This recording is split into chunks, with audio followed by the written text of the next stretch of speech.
This is exciting.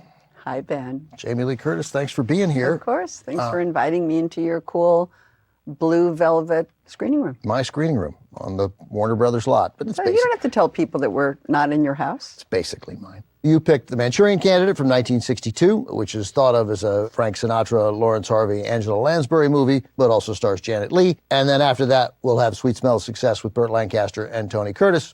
You picked these movies because? Well, they are my parents. I am now 66 years old.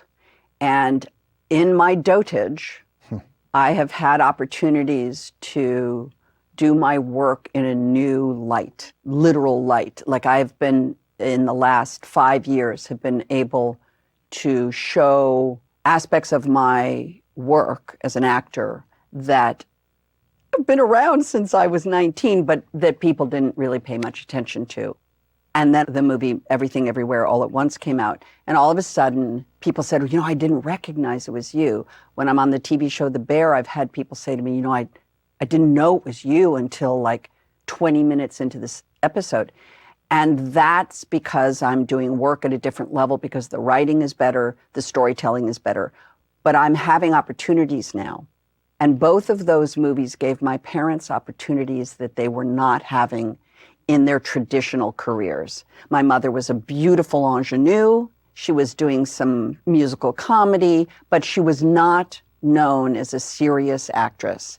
And Tony Curtis was also known for being super handsome and charming, and was not given the kind of gravitas that both of those movies offered my parents. And both of those movies stand as the sort of pinnacle of what they were able to do within the film industry and what the film industry would allow them to do.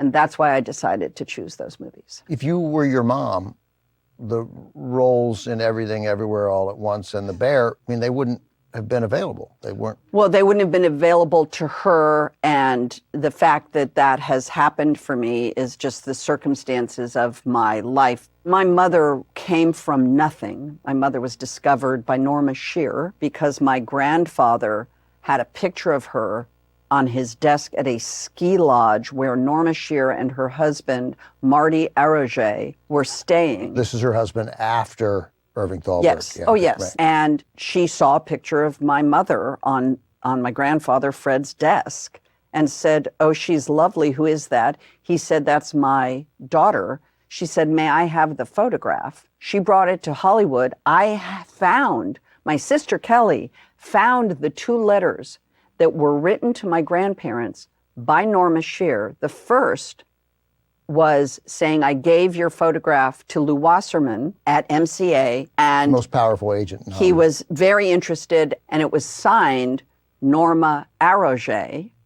But then I found the exact same letter written the same day, June 17th, 1946, to Lew Wasserman, saying, this is Jeanette Morrison, the young woman whose picture I've enclosed. Sincerely, Norma Shearer.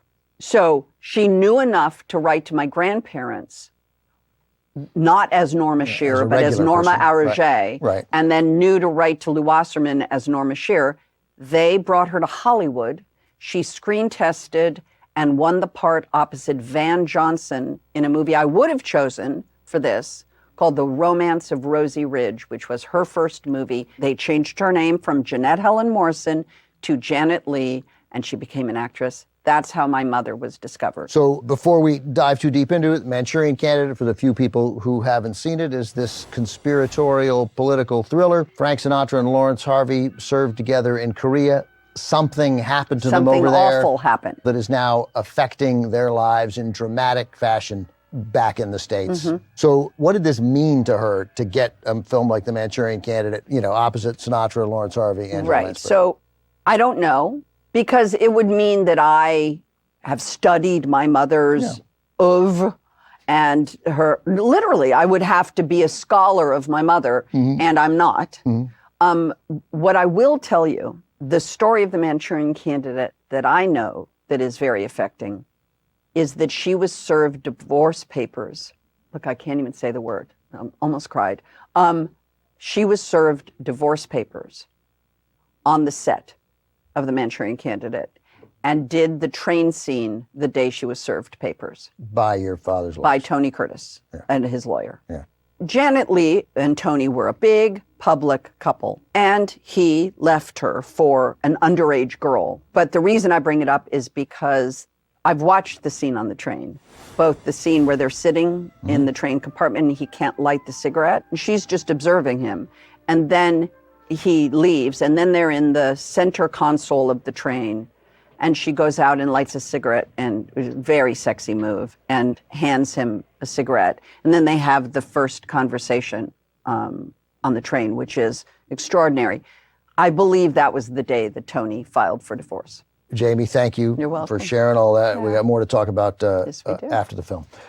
Here it is from director John Frankenheimer in 1962. Frank Sinatra, Lawrence Harvey, Angela Lansbury, and Janet Leigh in The Manchurian Candidate. So it's I mean, It's powerful. It's really, every time I see it, it gets better, and I already love it. But I don't know that I'd focus this much on your mom in it. It's a powerful performance, and not one she got to give very often. That wasn't her lane. Right. And the fact that, was it John Frankenheimer that thought of her? Was it Frank Sinatra that thought of her for the part? I don't know. But someone had to have the confidence to know that she could deliver exactly what you are receiving from her. And that's why I'm saying I don't know how that movie happened for her. I know a couple things that happened, but I do know this. That was a movie that was very high for her in her list of accomplishments. And that movie meant a lot to her. And by the way, it's also in black and white, which is another reason why I chose it, because there was some parody to both of these black and white movies that gave my parents a new color in their professional world. And I thought that was an interesting idea, that because it's also photographed beautifully. When did your mom stop? How long did she keep working?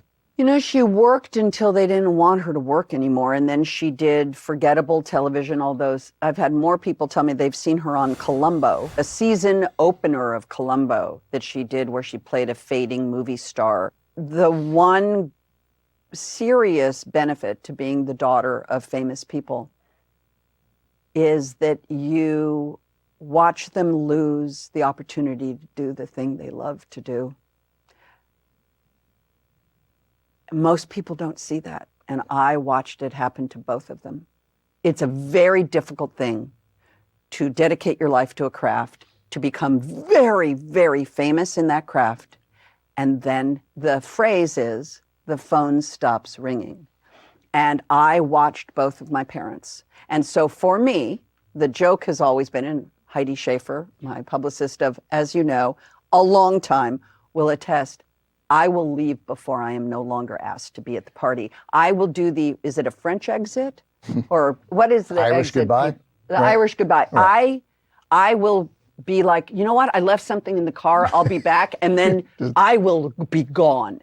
There won't be an announcement on Instagram that I'm retiring. I will be gone, because there is something so tragic and painful for me as a child of this to have watched both of my parents have that gone. So, It's hard to watch. So I want to ask you this, because you mentioned your work in Everything Everywhere All at Once, which you won the Oscar for. Congratulations. Thank you. And then the Bear, and in where you got to be a person your age. The only reason I am my age, of a certain age in that scene, is because they needed somebody to play the mom. I mean, I have wanted to do deeper work, believe me. Yeah. But the truth of the matter is, and I'm an actor, and I've been an actor since I was 19 years old, and I'm now getting opportunities that I have hoped for, been very patient, and was happy if they never came, because I love my life and my job. I love a job. I work as hard on a Halloween movie, or as I work as hard on a Christmas with the Cranks movie as I did on The Bear or on Everything Everywhere All at Once. It doesn't matter. I work the same. I'm the same person. I'm just having a better opportunity. The writing's better. My co-stars are at a different level, and the directing is all different.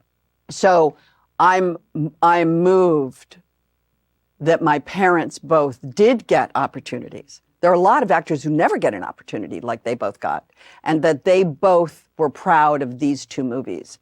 They're equal in importance for both of their careers.